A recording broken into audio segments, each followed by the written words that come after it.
बनस्ते डाकिला गज बरसके थरे आसीछि रज रज आसीछि कुआरी झील मान मनरे खुशी भरी देइछि। ये ହେଲା ଆଜି ରହିଛି ପ୍ରଥମ ରଜ। ଝିଅମାନେ ମଧ୍ୟ ଖୁସିରେ ମସଗୁଲ ଅଛନ୍ତି, ପାନ ଖାଉଛନ୍ତି।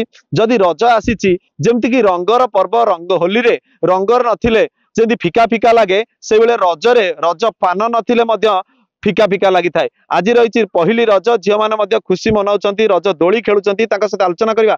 କଣ କହିବ ଝିଅ, ଆଜି ରଜ ପହିଲି ରଜ କେତେ କାଲି ଖୁସି ଥିଲେ ଲାଗୁଛି? ସଜବାଜ, ଆଜି ହଉଛି ପ୍ରଥମ ରଜ, ପହିଲି ରଜ। ତ ଆମେ ସକାଳୁ ଉଠିକି ତ ଗାଧେଇ ପାଧେଇ ମନ୍ଦିର ଯାଇକି ଏଠି ଆସିକି ରଜ ମନାଉଛୁ।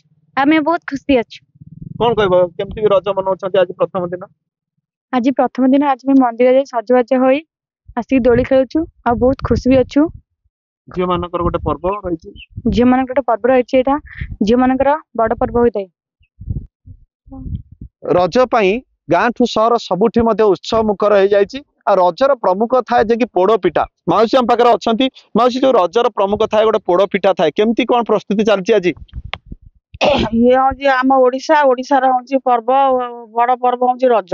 ଏ ରଜରେ ଆଉ ପିଲାମାନେ ସଜବାଜ, ସକାଳୁ ଗାଧେଇକିରି ସଜବାଜ ହେଇକିରି ଯାଏ ଆମେ ପୋଡପିଠା, ମୁଢି, ପୋଡପିଠା, କାଜୁ ଏମିତି ସବୁ ପିଲା ମନ୍ଦିର ଯାଇ ମନ୍ଦିରରୁ ଆସିଲେ କୋଉ କୋଉ ଆଉ ପିଠା ସବୁ ରଜରେ ବନିଆ ହୁଏ?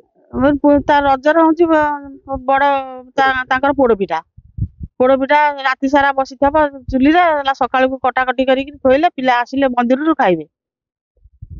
ରଜ ପାଇଁ ସବୁଠି ଉତ୍ସବ ମୁଖର। ଝିଅ ମାନେ ଦୋଳି ଖେଳୁଛନ୍ତି, ଘରେ ଘରେ ପିଠାପଣାର ଆସର ମଧ୍ୟ ଜମିଛି। ଯେ କି ପ୍ରଥମ ରଜ ଆଜି ଥିବାରୁ ପହିଲି ରଜରେ ସବୁଠି ଉତ୍ସବ ମୁଖର ସହିତ ଝିଅ ମାନେ ମଧ୍ୟ ଆଜି ଖୁସିରେ ରଜ ମନାଉଛନ୍ତି। ପୁରୀ ଅସ୍ତରଙ୍ଗରୁ ପ୍ରକାଶ କୁମାର ବେହେରା, ଓଡ଼ିଶା ଭାସ୍କର।